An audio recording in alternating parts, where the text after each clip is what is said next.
In a world where legends come back to life and magic is in the air, we gather around to listen and delve deep into the lore. This is Unlocking Lore.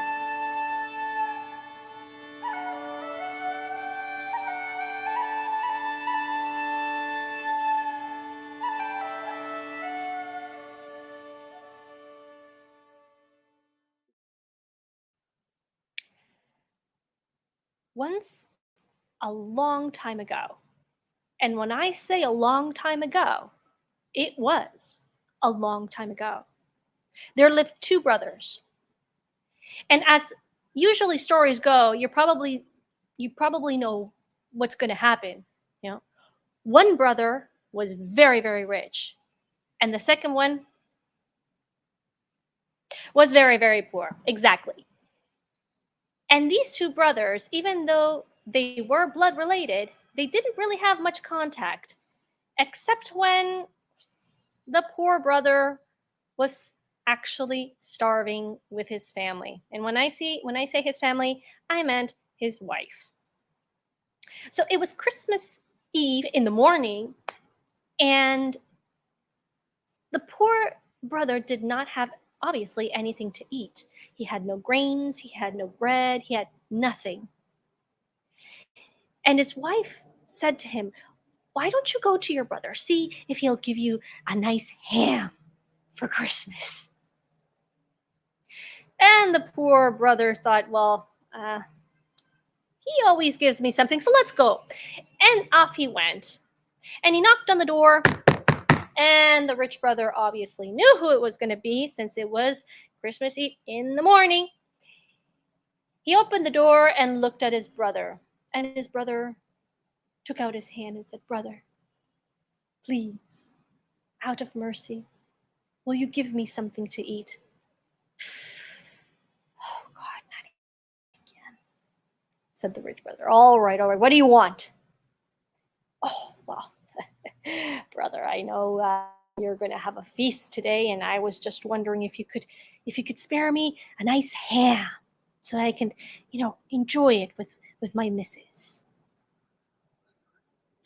And the rich brother was actually very, very fed up that his poor brother would come to him every time that he needed food or was starving, or it was some special occasion in which he wanted something a little bit out of his reach. And he went inside. He grabbed the ham that was there. He went out to the door and he said, "On one condition, that you go to Dead Man's Hall." Now, when he said to go to Dead Man's Hall, what he meant was, never come back and don't bother me again. But the brother took it literally because, in fact, there was a Dead Man's Hall. So poor the poor man grabbed the ham and said, "Yes, yes, yes, I will go right now." And off he went. And he walked and he walked and he walked and he walked all day long. And he passed forests and he passed rivers. And he walked and he walked and he walked and he walked until sunset. Finally, on the long, far away distance, he saw somebody sitting on what looked like a small wall. He said, "Oh, I can get my bearings on this with this man here." And he walked and walked, and his hand is firmly set in his arm until he walked to an old man. He said, "Excuse me, sir. Would you happen to know where Dead Man's Hall is? I thought it was somewhere around here, but I need to get my bearings." And the old man looked at him. He wickedly grinned with his crooked teeth and said, "Oh, yes, he's it's just right down there. You're on the right path. But may I give you some advice?" "Oh, yes, of course," said the poor brother. "Listen, I see you have a delicious ham there. When you get to Dead Man's Hall, they're going to go at you like hyenas, because nobody actually gets much meat in that place. And if you want to get a real bargain out of that ham, don't sell it except for a hand mill that is right behind the door. Heed my words, and then come back. I'll show you how to work that hand mill. So the poor brother thanked him and said, "Of course, but he didn't intend to give out his ham. He just wanted to, keep his side of the bargain with his brother and go to Dead Man's Hall, wherever that was." And he did arrive, and he knocked on the door, and they opened the door, and just like the old man said, a lot of people, like 20 people, came out, and when they saw the ham, they grabbed the poor brother, they rushed him in, they closed the door, and they started to bargain with him to see if they can actually get that piece of delicious ham. But the brother would not budge until finally the Dead Man's Hall's owner came. Said, "Get out of here, all of you. I want that ham. What do you want for it?" And the poor brother remembered the old man's words. And he said, "Oh, well, I won't sell it for you for money, but I will have that hand mill that you have behind the door." Well, the owner was extremely reluctant and did not want to budge. He did not want to to lose that hand mill, because you and I know there was something with that hand mill that had, something special. I mean, why would the old man say, "Give your hand for that hand mill"?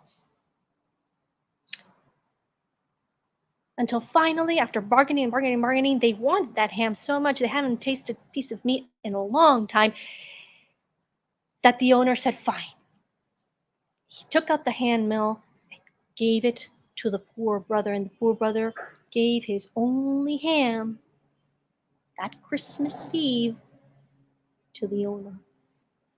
And before the owner could change his mind, off he went. And he went out, and he walked and walked and walked and walked and walked all the way to the old man, who's still sitting on that small wall.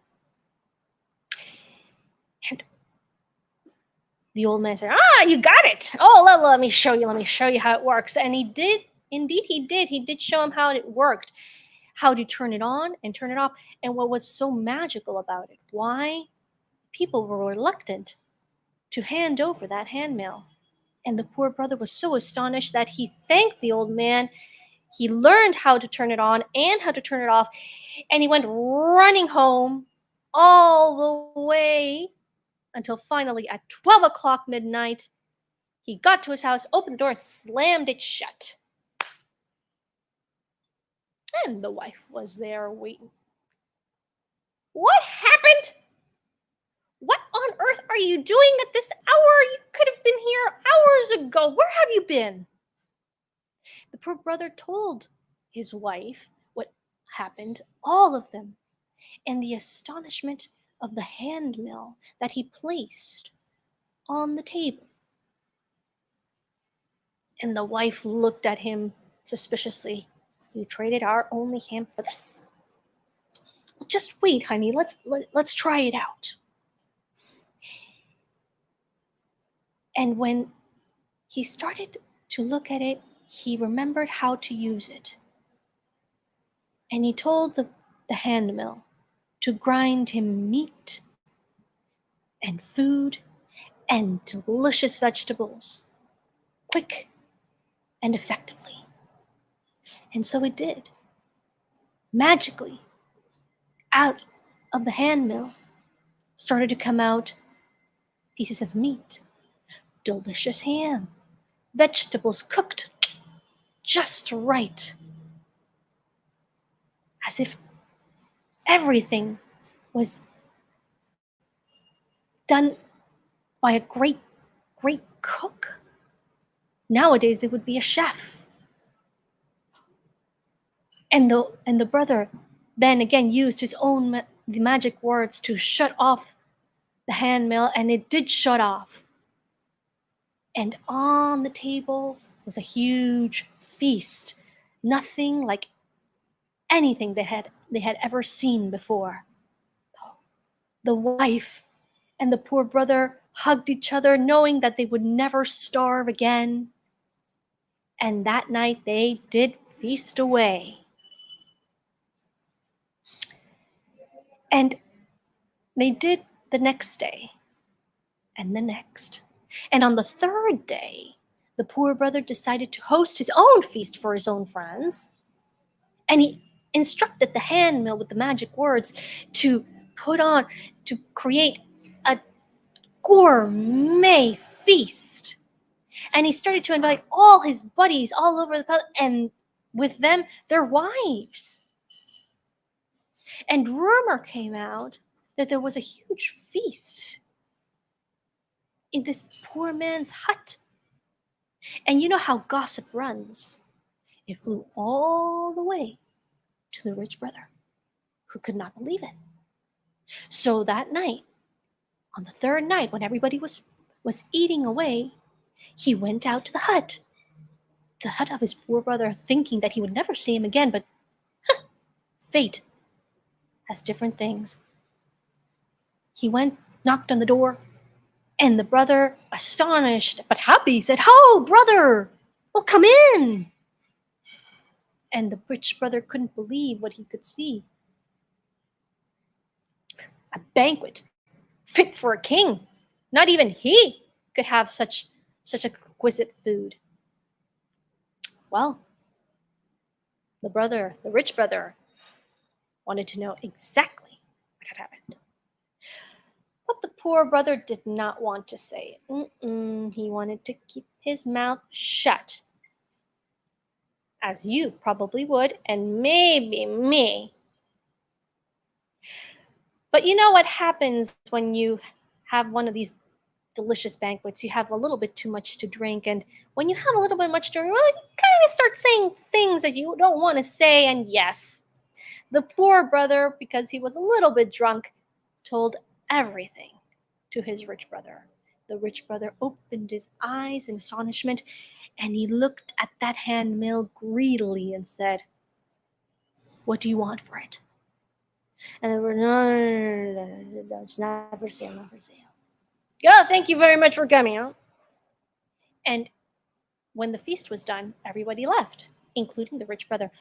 But he wanted that handmill. So the next day, he went to pester his poor brother. The poor brother did not budge. The next day, the rich brother went again. Until finally, after a week of pestering, the poor brother said, "Fine, I'll give it to you, but on one condition. Name it. You give me 300 gold coins." "It's a price, but okay," said the rich brother, knowing that he was going to purchase a real gem. But the rich brother said, "Well, wait until the harvest, because right now I'm really busy. Hang on to it, and then I'll come and get it." He said, "No, but pay up in front." And so he did. He paid him 300 gold coins, and the poor brother said, "Don't worry, I'll keep it close and I'll keep it safe." Now, the harvest wasn't far off. It was just about 2 months off. And in 2 months, the poor brother started to think and plan. And he started to get the hand mill to grind grains and food enough for a year. When the harvest came, the rich brother went out to his workers, set them to work, and off he went to his other brother's house to get the hand mill. The poor brother reluctantly gave it to him. And before the poor brother could change his mind, the rich brother grabbed it and went off. But what the poor brother didn't tell him was how to turn it off. How do we turn it off?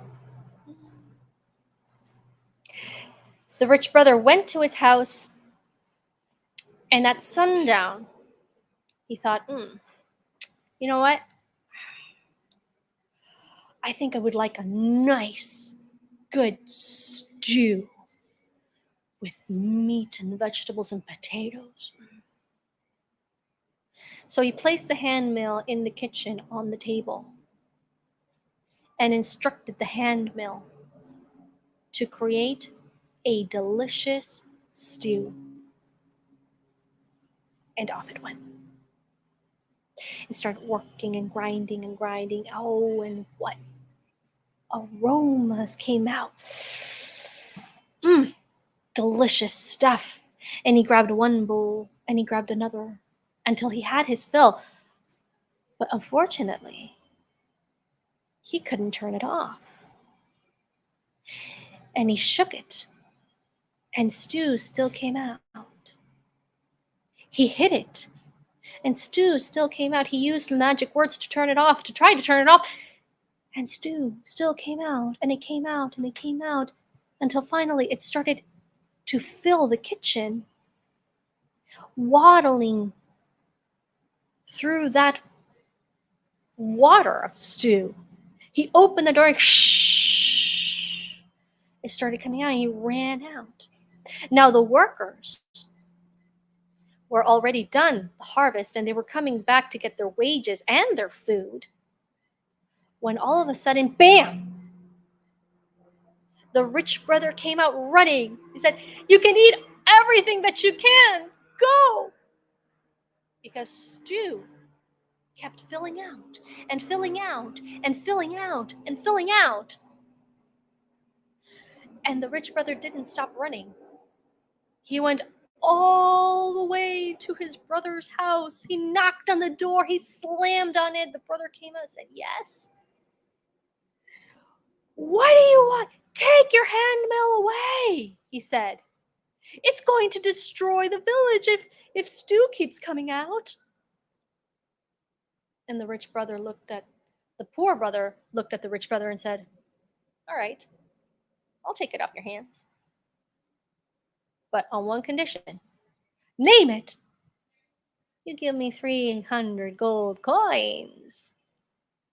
The rich brother didn't doubt it. He already had something of a kind and gave it to his brother. "If there's anything missing, I will give it to you in the morning." So the rich brother went with the poor brother all the way up to the house. And since only one person could probably get in because of all the stew that had filled up the entire house, the poor brother went in. He said quietly the magic words, and the hand mill stopped. He grabbed it, and he left. But you know how gossip works. The poor brother was no longer poor, but richer than his rich brother. But we'll keep naming him the poor brother. Well, he started to grind other things, gold and silver, so much that he built a new house. His wife had a new wardrobe, and gossip went out. And all those tongues, all those messages got all the way to the port. And on that port, there was a skipper who heard of that magic hand mill that had created all this wealth. And in those times, as you recall, salt was being shipped from one place to another. It was very valuable. And you're probably thinking what the skipper thought. What if I could get that hand mill, create my own salt?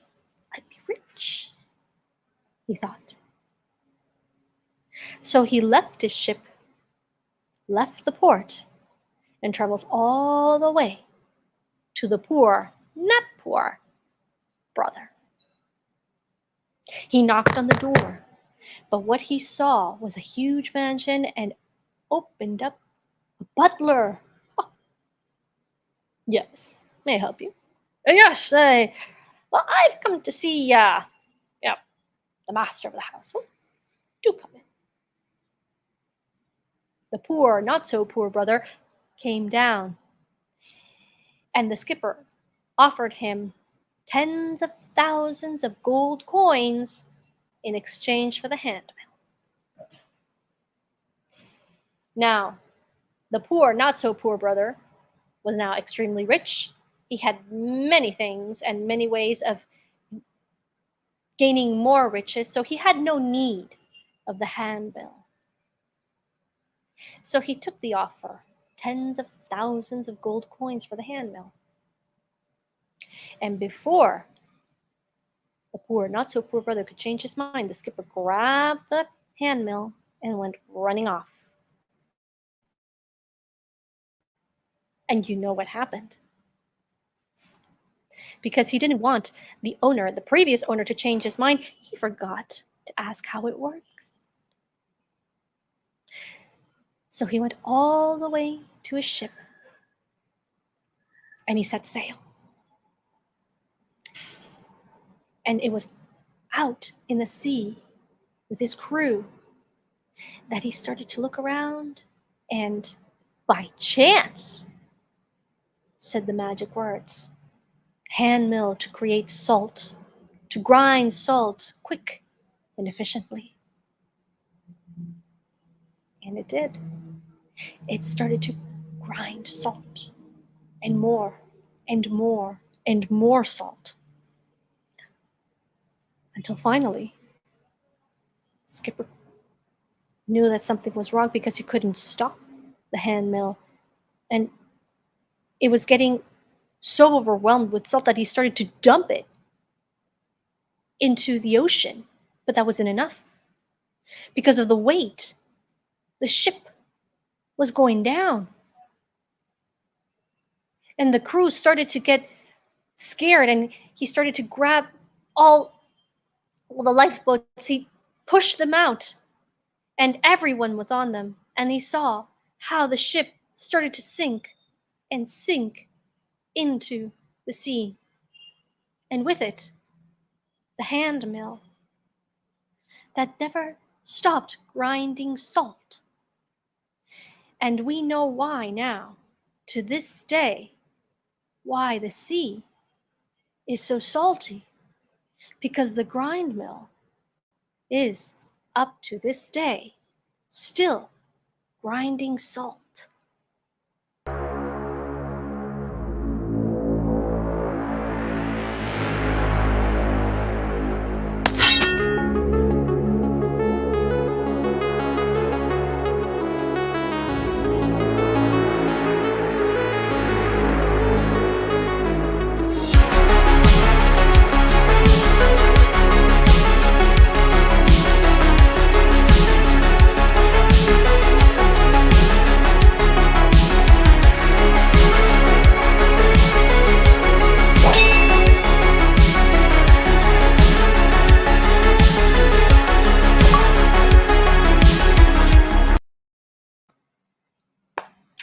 Well, thank you very much for tuning in to this new story of why the sea is salty.